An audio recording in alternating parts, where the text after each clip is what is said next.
Ça, c'est à part. Et c'est pour l'officine, la pharmacie, là où il travaille. Mais nous sommes là pour apporter les informations du labo sur les produits aux prescripteurs.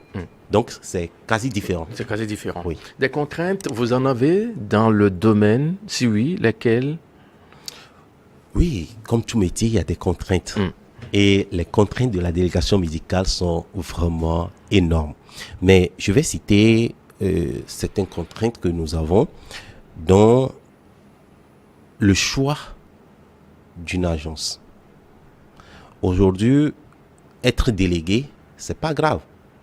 Mais là où tu vas travailler, c'est là le souci.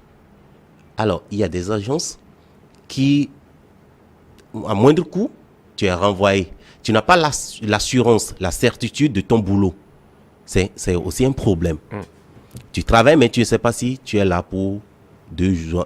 Et c'est quoi le motif du renvoi, tout ça là? Des fois, premièrement, c'est que tu peux faire une faute lourde. Ok. Les fautes lourdes, par exemple, il y a les échantillons que tu vends. C'est une faute lourde. C'est pénal. On ne vend pas les échantillons, non? Non. On les distribue. On les distribue. On les donne aux prescripteurs. L'objectif, c'est qu'ils puissent connaître mon produit. Et si jamais lui-même... Oui, est-ce que ces échantillons-là sont utilisables? Oui, ils sont utilisables. C'est tout comme le produit. Ah oui, parce que je pose la question. Vous savez, je fais partie d'un truc là où il y a des délégués médicaux qui disaient certains trucs que je lui trouve un peu anormaux. C'est pourquoi je pose la question. D'accord. Que normalement que c'était pas vraiment à utiliser, que c'est pour nous dire ça. Mais en tant que directeur administratif et financier qui gère tout, je me suis demandé mille et une choses. Je me dis, mais est-ce que le gars a essayé de maîtriser son boulot? Mais c'est ce qui m'a amené à vous poser cette question. Je profite de l'occasion d'ailleurs pour faire clin d'œil à ces éminents docteurs, professeurs, avec qui je collabore tous les jours que le bon Dieu fait. Parce que avant de travailler sur le thème, j'ai clairement expliqué aux uns aux autres que voilà ce qu'on veut aborder comme thème dans cette émission. Parce qu'aujourd'hui, on a comme impression, c'est un boulot, tout le monde peut le faire, mais on ne maîtrise pas vraiment le fond, les exigences, les contraintes du boulot, ce que vous venez de le dire. Donc, ce qui veut dire qu'en réalité, ces échantillons-là ne sont pas à vendre d'abord. Ne sont pas à vendre. Et on peut les tester une fois que c'est distribué ou bien donné à une clinique, par exemple, ou bien un médecin pour juger de l'efficacité. Hein. Exactement. C'est bien ça. Exactement. L'échantillon en temps réel, oui. Je dirais que c'est deux choses. OK. Un, ça donne l'avantage au prescripteur de connaître le produit. Je ne viendrai pas dire, Mathieu, je vends X que tu ne connais même pas. C'est pas bien. Il faut que tu quittes maintenant ta salle de prescription ou bien ton hôpital, tu rentres en officine pour dire que j'aimerais savoir X. Est-ce que c'est pas commode? C'est pas normal. Donc déjà, si je t'apporte X, que c'est voilà, ce que je suis en train de dire, c'est comme ça se présente, la boîte, le nombre de comprimés et comment ça se présente, la couleur, tout. Ça te permet, lorsque tu prescris, quelqu'un te ramène un produit qui n'est pas ça, tu peux dire non, c'est pas le produit là que j'ai prescrit. Ça, c'est un côté de la chose. L'autre côté de la chose, c'est de te rassurer de l'efficacité du produit. Parce que quoi qu'on dise, ça arrive certaines fois où chez le médecin même pourrait avoir besoin de ce produit-là pour sa propre santé. Soit des fois, il prend son portable pour t'appeler, mais délégué, est-ce que je peux trouver une boîte de ton produit là? Bon, patati patata, juste. Ça, c'est une collaboration. Ça rentre dans votre collaboration, surtout comme Mathieu. Tu sais que je fais un antipaludien, par exemple. Tu es malade, tu peux m'appeler. Est-ce que ton antipaludien là, tu peux me donner une boîte ou bien je peux payer une boîte? Quelque chose comme ça, c'est possible. Alors, l'échantillon là que tu viens de donner, voilà comment le médecin peut toutefois l'utiliser. Mais toi, délégué, tu te permets de vendre l'échantillon là. Ça devient une faute lourde.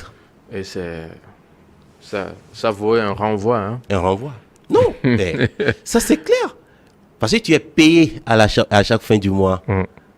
À moins que tu aies un problème, tu peux appeler ton superviseur ou bien tu peux appeler le DG pour l'expliquer. Ah ben, j'ai envie, si c'est possible, d'avoir, comment on appelle ça? Un avancement. Un avancement sur salaire et bon, un prêt ou bien quelque chose. Bon, C'est c'est bien. mieux que de voir même le labo en nous remettant, comment on appelle ça, l'échantillon, Oui. on l'écrit à ne pas vendre. C'est sur la boîte. Échantillon gratuit à ne pas vendre. Voilà. Donc, si toi, tu te permets d'enlever l'étiquette là, ou bien de gommer et se cacher là, Oui. et tu le vends. Parfait. Ok. On va récapituler un peu. Ouais. Pour être délégué médical, il faut Eh quoi. D'accord. Pour être délégué médical, je dirais, premièrement, il faut avoir un background scientifique de préférence, Oui. même si c'est littéraire, y a pas, c'est pas grave, mais avoir son bac là et faire des formations ajoutées. Ou soit, tu es du corps médical et là, c'est vite fait. Ou soit, après le bac, tu as fait le marketing, communication, c'est encore facile. Mais si tu n'as rien fait des deux, au moins, il y a ces écoles de délégation qui sont là. On va se faire former. Va te faire former. Et juste après, maintenant, tu fais des dépôts dans des agences. Il y a plein d'agences au Togo. Tu fais des dépôts, même en ligne, il y a des agences. Tu fais des dépôts et en espérant que, bon, Qu'il y a une une des suite agences favorable. va t'appeler et vous allez gérer. Il y a une suite favorable. Oui, c'est ça. Parfait. Parfait. On tend vers la fin de notre émission, notre entretien. D'accord. Alors, quel est ce conseil que vous avez à l'endroit de ceux qui aimeraient peut-être embrasser ce domaine-là et faire de ça un métier pour la vie? Ouais. Mon premier conseil, c'est de ne pas regarder le salaire. De ne pas regarder ce que tu vas gagner ou bien ce plaisir que donne la délégation. Oui. Non, il faut être loin de ce plaisir-là. Il faut plutôt avoir la passion, le goût pour le métier. Parce que dès que tu vas commencer par le faire, tu vas te rendre compte qu'il y a beaucoup de choses que tu n'as pas compris avant de mettre la tête dedans. Mais si c'est l'argent seulement qui te préoccupe, si c'est ce plaisir-là qui te préoccupe, tu ne vas pas faire carrière. Mais si tu as la passion, tu as le goût de cela, je connais certains médecins qui ont laissé la prescription pour être délégués. J'en connais, oui. J'en connais. Il y a plein de délégués qui ont un background, qui sont des médecins. Leur diplôme est là, mais ils sont des délégués médicaux. Et d'ailleurs, les firmes pharmaceutiques recrutent aussi des pharmaciens, des médecins qui font des formations. Donc, ceux-là sont toujours des délégués médicaux, mais seulement côté administratif un tout petit peu. Oui. Pas comme moi qui vais prendre mon sac pour aller voir un médecin, pour dire bonjour docteur et puis présenter. Non. Bon, lui reste un peu dans ce confort-là de me former. Donc, il y a des médecins aussi qui rentrent dedans. Il y a aussi des médecins qui prennent le sac pour présenter à d'autres médecins. Donc, il faut avoir la passion pour le métier. Quand tu as la passion, tu peux extrapoler tous les embûches qui vont venir. Ça serait plutôt des pierres d'élévation pour toi et non des pierres d'achoppement. Peut-être un mot à l'endroit de ceux qui sont vos dévants, si je veux parler de vos anciens. À nos anciens, franchement, je tiens à vous dire un grand merci pour les conseils. Quand j'avais créé ma chaîne YouTube, il y a des anciens qui m'ont contacté, d'autres qui m'ont félicité. Et il y a aussi ceux qui m'ont découragé. Mais après tout, je sais ce que je fais. Vous verrez que le logo de ma chaîne, c'est le colibri. Le colibri, je ne l'ai pas choisi pour rien. C'est avant tout un courageux, un oiseau courageux, petit de taille, mais très rapide et qui a beaucoup de qualités.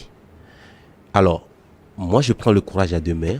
Je veux vraiment inciter nos aînés à nous aider pour que ce métier reste un métier d'avenir. Mais si eux qui sont nos aînés devant ne nous aident pas ou bien ne montrent pas le métier aux yeux des gens, ce que c'est vraiment, on va toujours nous piétiner et penser qu'on n'a pas besoin de nous. Or, moi je dis, nous sommes l'interface entre le labo et le prescripteur. Alors sans l'interface là, c'est comme si le labo se perd dedans ou bien c'est le prescripteur qui se perd dedans. Nous sommes là pour raccorder les deux choses. Alors nos aînés, aidez-nous, restez avec nous, donnez-nous des conseils, on reste toujours ouvert. Appelez-nous et nous sommes là. Si ça arrivait que je m'approche d'un aîné, des fois un peu réticent, un peu dans son coin, Oui. ça me fait mal. Ça me fait mal. Parce que je me dis, demain, si moi je deviens aîné, c'est ce que je dois apprendre, c'est ce que je dois donner aux autres qui vont rentrer dans ce métier. Alors, si on ne nous transmet pas ça, qu'est-ce que nous allons transmettre aux autres? C'est pas possible. Ça devient délicat. Voilà. Donc, en ce sens, je les invite de nouveau de nous unir de nouveau et pour qu'on puisse faire de ce métier un métier d'avenir. Parfait. Votre mot de la fin? Merci pour l'invitation. J'invite tout le monde sur ma chaîne YouTube également à s'abonner et à continuer par me poser des questions là. Les émissions vont continuer. Je suis toujours ouvert. S'il y a d'autres invitations, je suis toujours là pour être là et apporter la lumière sur ce métier tant aimé. Vous êtes Eli Amei, délégué médical, et nous avons abordé bien sûr lors de cette émission la délégation médicale, un métier d'avenir. Messieurs, mesdames, merci pour votre fidélité. On se dit à très vite pour un autre point.